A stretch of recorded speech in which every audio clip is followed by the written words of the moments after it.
Quisiera invitarles a hacer una breve oración. Gracias te damos, Señor, por la oportunidad que nos has dado de llegar a tu casa en esta tarde. Derrama de tu Espíritu Santo sobre este lugar, sobre todos los que están aquí congregados. Señor, para poder, abierto nuestros corazones, nuestros oídos, nuestros ojos espirituales, comprender tu palabra y crecer en tu gracia y ser consolados y fortalecidos. Úngeme con tu Espíritu para hablar lo que tú deseas, en el nombre de Jesucristo. Amén. Quisiera invitarles a abrir en sus Biblias en el libro de los Jueces. Después de Josué viene el libro de los Jueces. Vamos a leer en el capítulo 6. Si alguien no tiene Biblia, que pueda alguien acercarse y compartirla.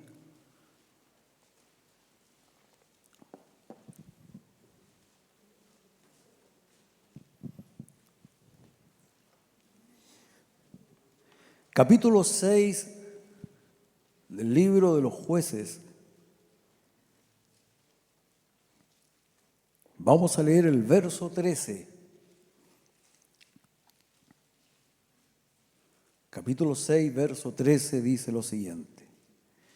Y Gedeón le respondió: Ah, Señor mío, si Jehová está con nosotros, ¿por qué nos ha sobrevenido todo esto? ¿Y dónde están todas sus maravillas que nuestros padres nos han contado, diciendo: ¿no nos sacó Jehová de Egipto? Y ahora Jehová nos ha desamparado y nos ha entregado en mano de los madianitas. Que el Señor bendiga su palabra. Es muy común escuchar decir que el culpable de los males de este mundo, de nuestras propias vidas, es el Señor. Muchas veces escuchamos: ¿por qué Dios no hace nada? ¿Por qué Dios permite esto? ¿Por qué Dios permite esto que ocurra en mi vida? Porque Dios no responde. Esto es lo que Gedeón expresa en este pasaje. El libro Los Jueces fue un libro que relata la historia del pueblo de Israel en uno de los tiempos más difíciles que vivió. Alrededor de 300 años son relatados en este libro. Y el Señor, para poder traer libertad a este pueblo, durante este tiempo levantaba lo que Él denominó los jueces. Y los jueces eran levantados para superar las crisis. En este contexto de declinación espiritual tan grande del pueblo de Israel, Dios levantaba estos jueces. El pasaje que hemos leído corresponde al capítulo 6 de este libro y habla de uno de estos jueces, Gedeón. Y aquí plantea la palabra de Dios que, para entender un poco el contexto, que el pueblo de Israel había hecho lo malo ante los ojos de Dios y que Dios los había entregado al mal. Dice que Él los entregó a los madianitas. Los madianitas eran un pueblo que se encuentra hoy día en Arabia Saudita, Madián, que está sobre el Mar Rojo. En la parte norte del Mar Rojo, ahí está Y Madián era un pueblo que invadía a Israel y lo invadía en el tiempo de la cosecha. Y los israelitas se hacían cuevas en los cerros para esconderse, y este Madián les robaba todo el fruto de su trabajo. En este contexto es que habla Gedeón. El libro de los Jueces muestra una realidad propia de nosotros los seres humanos. La tendencia continua a apartarnos de nuestro Dios. Jueces es un libro que siempre cumple el mismo ciclo. El pueblo de Dios se aparta de Dios, viene el mal sobre sus vidas, sufren, claman a Dios, Dios levanta un libertador, los liberta y viven un tiempo de mucha paz. Muere ese libertador, nuevamente el pueblo se aparta de Dios, se llena de ídolos. Dios envía el sufrimiento, permite el sufrimiento, claman a Dios, Dios levanta otro libertador y nuevamente la paz. Y así 12 jueces, más Débora, 13. Y esta es la historia. Entonces, lo que nos muestra este libro es la tendencia que siempre tenemos a apartarnos de Dios. Por eso es muy importante nosotros continuamente examinarnos. El apóstol San Pablo dice: examinaos a vosotros mismos, que os halláis en la fe. El autoexamen es muy necesario debido a que tenemos esta tendencia a alejarnos. De ahí que el Señor constituye un día como el día del reposo. El día del reposo para que nosotros paremos de este ajetreo desenfrenado en que vivimos en esta sociedad, en que todo es correr, correr, correr. ¿Para qué? Para autoexaminarnos. Porque en el día del reposo Dios nos santifica y nos vuelve a Él. Si usted no se detiene y se autoexamina, con toda seguridad terminará lejos de Dios. El pueblo de Israel seguía siendo religioso, seguía teniendo ritos religiosos, pero estaba lejos de su Creador. El verso 1 dice del capítulo 6, los hijos de Israel hicieron lo malo ante los ojos del Señor. El autoexamen, el examinarnos a nosotros mismos, no debe ser hecho en comparación con el nivel espiritual de otra persona, de mi grupo celular, de mi comunidad. Yo no debo compararme con los principios que plantea esta sociedad de lo que debe ser un creyente o una buena persona. Porque este mundo lo que me plantea que un buen ciudadano es un buen padre, un buen esposo, una buena esposa, una persona sin deudas, responsable en su trabajo, etc. Y eso todo está bien. Pero acá la palabra de Dios dice que ellos habían hecho el mal delante de los ojos de Dios. Por lo tanto, el autoexamen nosotros debemos medirlo a la luz de lo que el Señor dice que debe ser un ser humano. ¿Cómo debemos comportarnos? La palabra de Dios dice que el que dice que le sigue debe andar como Él anduvo. No dice que debe andar como la cultura ha planteado que es el cristianismo o la religión. No, dice que debe andar como Jesucristo anduvo. Jesucristo dijo: mis amigos son los que hacen mi voluntad. Jesucristo nunca dijo yo soy copiloto. ¿Ya? Yo no soy copiloto de nadie, dijo el Señor. Yo soy el piloto o no soy nadie. Uno puede decir Dios, Dios mío, Dios es mi amigo. El Señor Jesucristo dijo, mis amigos son los que hacen mi voluntad. Ellos son mis amigos. Por eso que debemos examinarnos a la luz de lo que es un ser humano de acuerdo a lo que Jesucristo planteó que era. Es muy necesario porque nosotros tenemos la tendencia a alejarnos de Dios, a caer en la religiosidad, a caer en ritos muertos y alejarnos del Dios vivo. Siempre tendremos esa tendencia. Ahora, existen algunas señales que pueden a mí indicarme de que mi relación con mi Creador no anda bien.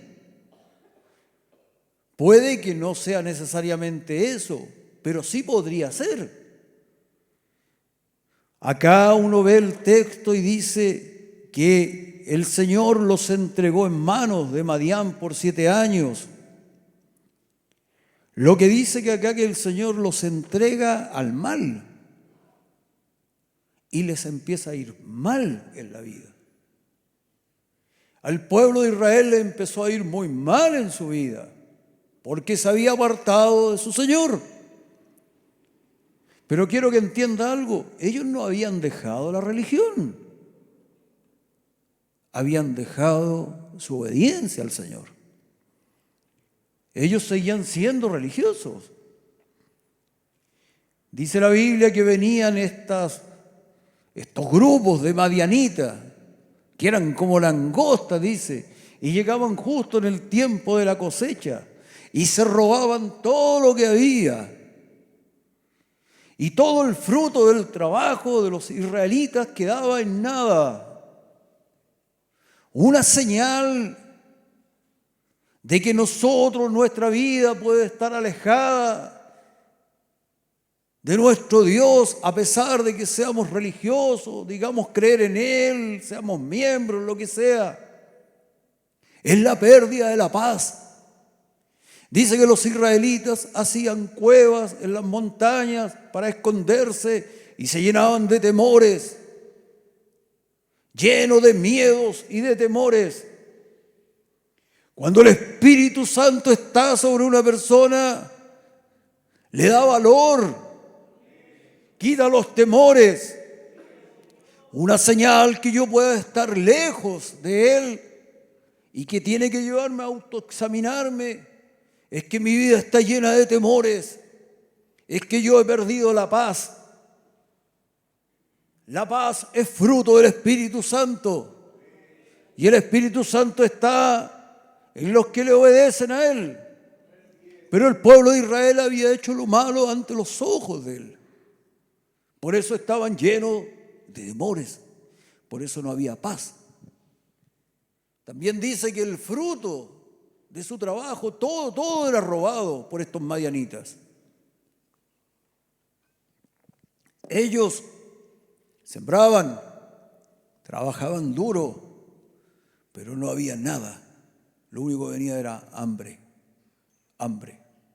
El hambre, el sinsentido de la existencia, el trabajar por nada, el no ver ningún tipo de futuro ni esperanza. Este era un pueblo que no veía futuro, no veía un mañana, sentía una hambre insaciable. Quiero decirles que el otro día leía que en la posta central de nuestra capital, hace unos años atrás, se atendían hasta 3 casos de intentos de suicidio que llegaban al lugar durante todo un mes. En un mes se atendían alrededor de 3 casos de suicidios fallados que llegaban aquí a la posta central. Hoy día, después de esta pandemia, se atienden 3 casos de suicidio, de intento de suicidio diarios. Esa es nuestra ciudad. Leía, por ejemplo, que la mayoría de las personas entre 60 y 69 años ocupan todo su tiempo libre, ya que han terminado sus trabajos, ya muchos de ellos han jubilado, lo ocupan viendo televisión. Vidas totalmente sin sentido. De cada 4 chilenos, 1 tiene enfermedad mental. Esa es la realidad. Hay señales en nuestras vidas que nos dicen que nuestra relación con el Creador no está bien. El hambre, el sinsentido de la existencia, el no saber por qué me levanto, esta debilidad espiritual, este desgano frente a todo lo que es de Dios. Ya no siento el ánimo, ya no siento los deseos, la vida es solamente una rutina. Paso 4 o 5 horas mirando televisión porque ya no sé qué hacer con mi vida. Hay señales que mostraban que este pueblo se había apartado de su Creador. Y era un pueblo que mantenía la religión.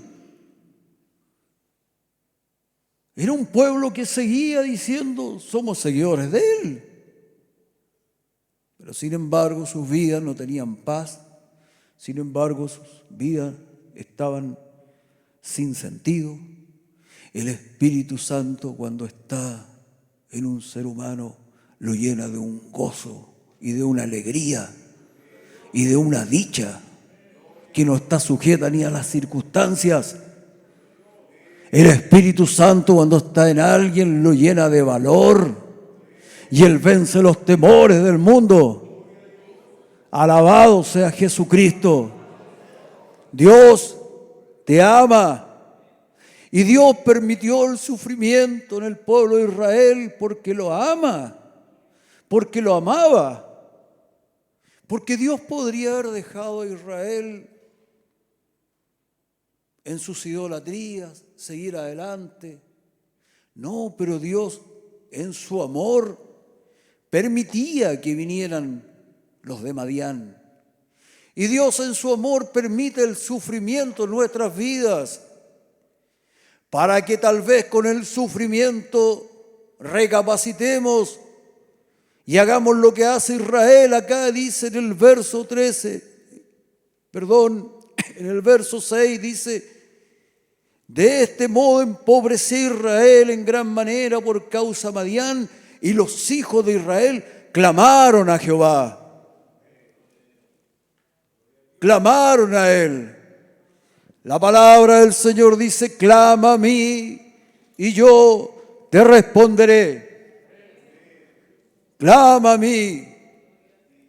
En su amor, Dios ha permitido tal vez que usted esté tocando fondo y que usted esté sufriendo y que usted esté diciendo: ya no doy más con mi existencia, ya no encuentro sentido, ya no encuentro paz y soy miembro de la comunidad.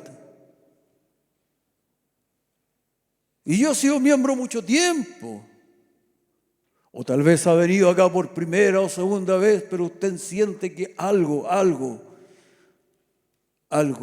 le ha quitado totalmente el sabor a la vida. Y ellos clamaron al Señor. Si usted en este día clama al Señor, si clama a su Dios, quiero decirle que Dios responderá. Responderá. Si Dios le hubiese cortado a usted, si Dios no le amara, si Dios no quisiera nada con usted, usted no estaría acá. Porque el Señor dice: nadie viene a mí si no lo trae el Padre. Usted no puede venir acá porque dice: se me ocurrió ir a la reunión. No. Usted tiene que entender que el mal gobierna este mundo y opera en este mundo. Y a no ser que el bien y el poder de Jesucristo lo venza, usted no siquiera puede venir a una reunión. El mal no lo permitiría. Usted está en este lugar porque el Señor le está diciendo: estás hundido, has perdido la paz, has perdido el sentido de la vida. A pesar de que Él dice: yo soy el pan vivo y el que en mí cree no tendrá hambre jamás, usted no tiene sentido en su existencia. Y usted dice: yo soy cristiano, yo soy creyente. Pero usted debe autoexaminarse a la luz de lo que es un creyente bíblico, un verdadero seguidor de Cristo, un discípulo. Porque nosotros podemos engañar a todo el mundo, pero a Dios no lo podemos engañar. No podemos. Y el pueblo de Israel clamó al Señor. ¿Y qué hace el Señor? Les envía un profeta. Eso sale en el verso 9, el verso 8. Usted puede leer después la historia. Dice que les envía un profeta y les envía una palabra, porque usted debe comprender que no puede venir la sanidad sin primero que usted se dé cuenta de las causas de por qué no hay paz, de por qué mi vida no tiene ya sentido. Y el Señor lo primero que quiere es que usted sepa las causas de eso. No es que uno dice: ven a Jesucristo, que Él te va a ayudar y todo es verdad, Dios te va a ayudar, pero hay algo que está produciendo ese sufrimiento. Y acá dice el verso 8: el Señor envió a los hijos de Israel un varón profeta, el cual les dijo: así ha dicho Jehová Dios de Israel, yo os hice salir de Egipto, y os saqué de la casa de servidumbre, os libré de mano de los egipcios y de mano de todos los que os afligieron, a los cuales eché de delante de vosotros, y os di su tierra, y os dije: yo soy Jehová vuestro Dios, no temáis a los ídolos de los amorreos, en cuya tierra habitáis, pero no habéis obedecido a mi voz. Lo primero que viene entonces para poder ayudar a este pueblo que estaba sufriendo, que estaba siendo esclavizado, que ya no sentía libertad, que había perdido todo el gozo y la alegría de la existencia, Dios les envía una palabra para que ellos comprendan algo. El Espíritu Santo tiene muchas funciones, pero una de ellas es convencer al mundo de pecado. Y el Espíritu Santo viene para convencernos y decirnos: tienes que examinarte a la luz de mi palabra. ¿Y qué es lo que dice mi palabra? Mi palabra dice: no temas a los ídolos que temen ellos. Todas las épocas tienen sus ídolos. Dios dice que la causa, en todo el libro de los jueces, se repite lo mismo. La causa del mal de ellos era que sus corazones se habían llenado de ídolos. Ídolos. Nuestra época también tiene sus ídolos. ¿Qué es lo que buscaban ellos en sus ídolos?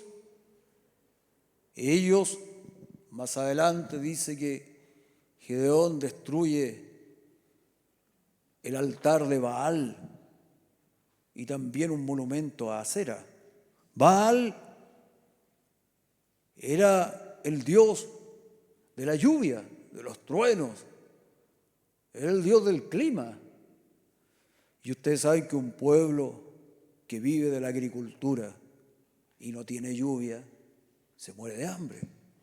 Por lo tanto, ellos cultivaban la adoración a Baal, porque ellos confiaban en que Baal les iba a enviar lluvia. Acera era la diosa de la fertilidad, era la esposa del gran dios que se llamaba El. Y Acera, con él tenían 70 hijos, y uno de ellos era Baal. Y ahí estaban, Baal y Acera.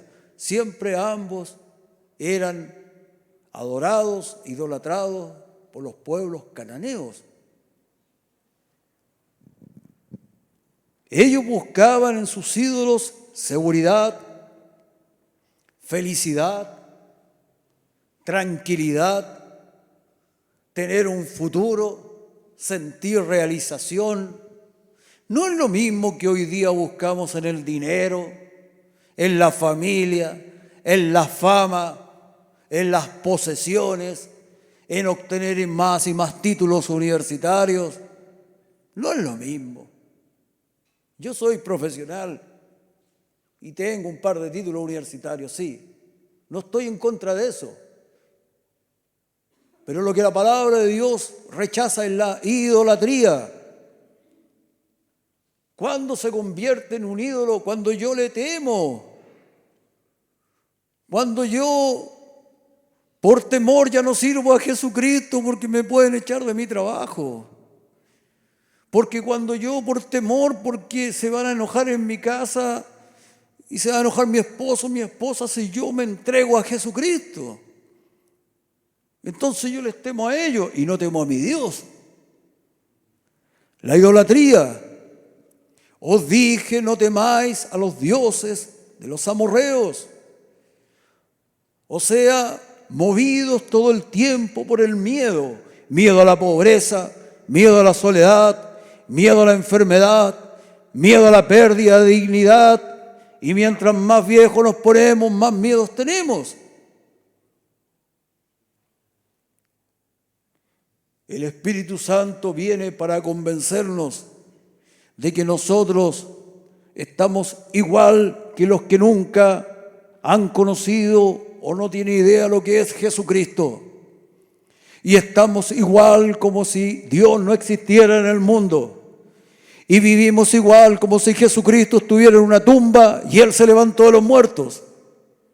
El Espíritu Santo nos viene a convencer de que la culpa de nuestro estado no es de Él, es por nuestras decisiones. El Espíritu Santo nos viene a decir que no hemos escuchado su voz, porque Él nos ha dicho siempre, no temáis a lo que ellos temen, porque vas a perder la paz, porque vas a perder el sentido de la vida, porque se te va a ir la vida. No temas a lo que ellos temen. Temed a Dios y Él os proveerá de todo. Pon tu confianza en Él y Él te sostendrá. Alabado sea Jesucristo. Alabado sea el Señor.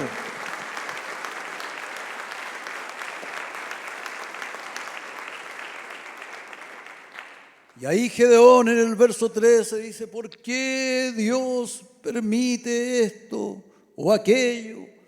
¿Por qué Dios, si nos contaron que Dios hacía maravillas en el pasado, cuando Dios levantó esta catedral que hacía maravillas y grandes milagros, ¿por qué ahora?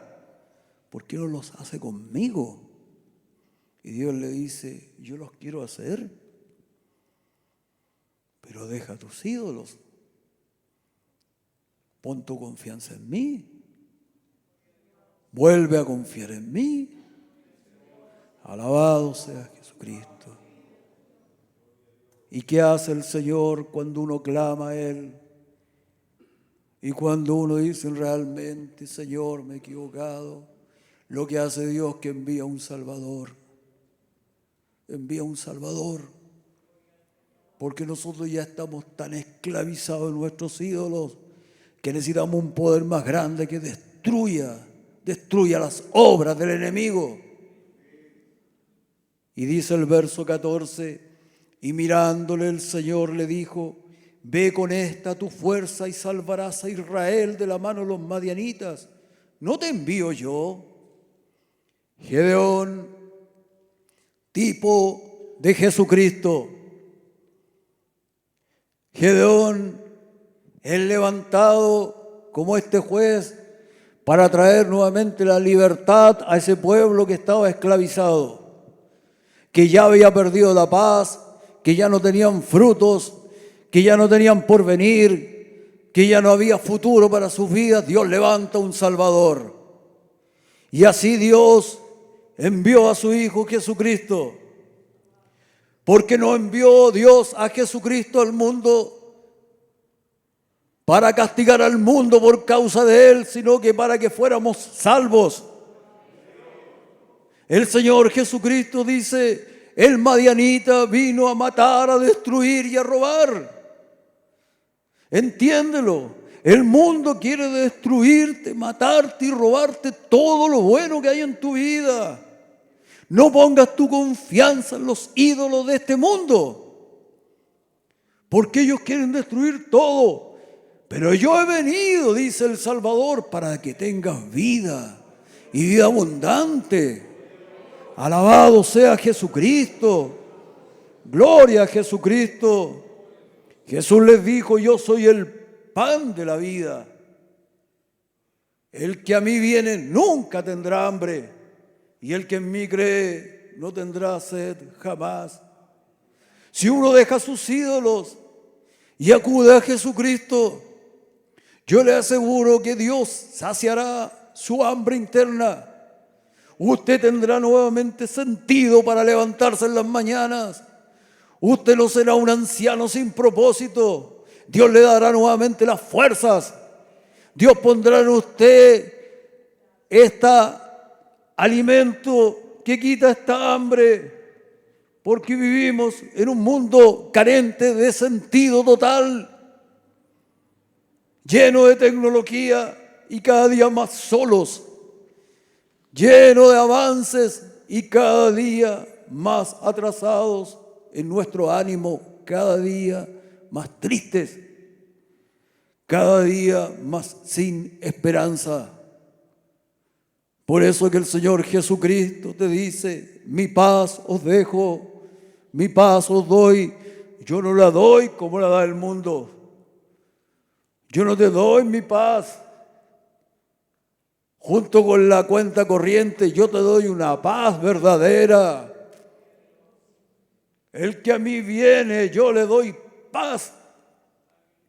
Tienes que acudir a Cristo y no seguir temiendo a los ídolos de este mundo. No importa que uno se vaya poniendo cada día más viejujo. No hay vuelta con eso. No hay vuelta. Ya, por mucha crema que nos echemos. Pero el Señor dijo: yo voy a tener... Cuando uno se pone viejo se llena de mancha y de arruga. Y el Señor dijo: yo voy a tener una iglesia sin mancha y sin arruga. Por lo tanto, el Señor, cuando nos dé un cuerpo, no vamos a tener arruga. ¿Me entiende? Así que no vamos a tener... Qué gracioso el apóstol, sin mancha ni arruga. Le apuntó justo al medio. Faltaban los rollitos y estábamos listos. ¿Cierto? Estábamos al otro lado. El Señor, el Salvador del mundo, Jesucristo, vino para que usted no estuviera lleno de temores. Creyente en Jesucristo, usted debe poner su confianza en Él, y no mirar a los ídolos de este mundo. Confíe en Jesucristo. ¿Qué hará ese Salvador? En el verso 25 dice: aconteció que la misma noche le dijo Jehová: toma un toro del hato de tu padre, el segundo toro de 7 años, y derriba el altar de Baal que tu padre tiene, y corta también la imagen de acera que está junto a él. Y edifica altar a Jehová tu Dios en la cumbre de este peñasco, en lugar conveniente. Y tomando el segundo toro, sacrifícalo en holocausto con la madera de la imagen de acera que habrás cortado. Con la madera del ídolo voy a hacer holocausto al Dios. ¿Qué es lo que hace el Salvador? La palabra del Señor dice que Jesucristo vino a destruir las obras del maligno. El Señor Jesucristo dijo: si el Hijo os libertare, seréis verdaderamente libres. Jesucristo lo que hace es que nos liberta de nuestros ídolos. Cuando tú clamas a Él va a enviar el Espíritu Santo. Y el Espíritu Santo va a romper tus cadenas. Tú dices: pero es que tengo miedo al futuro. Tengo miedo a esto. Es que tengo miedo a mi esposa o mi esposo porque no quieren que yo siga a Jesucristo. Me amenazaron que me iban a dejar. Cuando venga el Espíritu Santo te va a dar tanto valor que tus ídolos van a caer. Y en su lugar se va a levantar en tu corazón un altar al Dios verdadero. Él dice: os daré un corazón nuevo, un corazón que ame mis leyes. El Señor te va a dar un corazón sin miedo, sin temor, y que va a amar realmente a Jesucristo. El Salvador hizo esto. Gedeón viene y destruye los ídolos y levanta altar al Señor. Cuando el Espíritu Santo venga sobre tu vida, el Señor te va a llenar de gozo, de alegría. Porque no hay ninguna persona que no sea llena del Espíritu Santo que no tenga gozo, que no tenga alegría. Alabado sea Jesucristo. Usted entréguese a Jesucristo y el Señor va a derramar de su Espíritu sobre su vida. Por eso yo le llamo en este día: examinaos a vosotros mismos, dice el apóstol, para ver si os halláis en la fe. Examínese. Examínese ante las demandas de la palabra de Dios, no hacia lo que uno piensa, lo que cree, o el estado espiritual del otro, o el estado espiritual de mi grupo, de la comunidad, no. O hacia lo que el mundo dice que hay que ser creyente. No, examínese ante lo que es un discípulo de Cristo de acuerdo a la palabra de Dios. Usted considere que el estado de sufrimiento en el cual se puede encontrar, es probable que la causa sea el amor del Señor que ha permitido eso, para que usted se dé cuenta y clame a Él y se vuelva a Él. Porque si Dios no le amara, usted no sufriría nada. Usted me va a decir: ojalá no me ame tanto. Ya que no me ame tanto, entonces. No, porque Dios ve la vida. Dios sabe que existe la eternidad. Y si Dios deja de amarle, le quita eso y deja que usted viva los poquitos años que le quedan, como si Dios no existiera, como si no existiera eternidad. Pero usted tiene que enfrentarse un día a Él. Pero Dios lo ama tanto que dice: no, yo no le voy a quitar eso hasta que no se vuelva a mí, porque lo amo. Por eso que ese sufrimiento es para que usted lo busque, para que usted clame a Él, y Él va a enviar al Salvador y va a rozar con todos sus ídolos y va a llenar su corazón del Espíritu Santo y de alegría. Alabado sea Cristo. Le invito a ponernos en pie. Vamos a orar al Señor.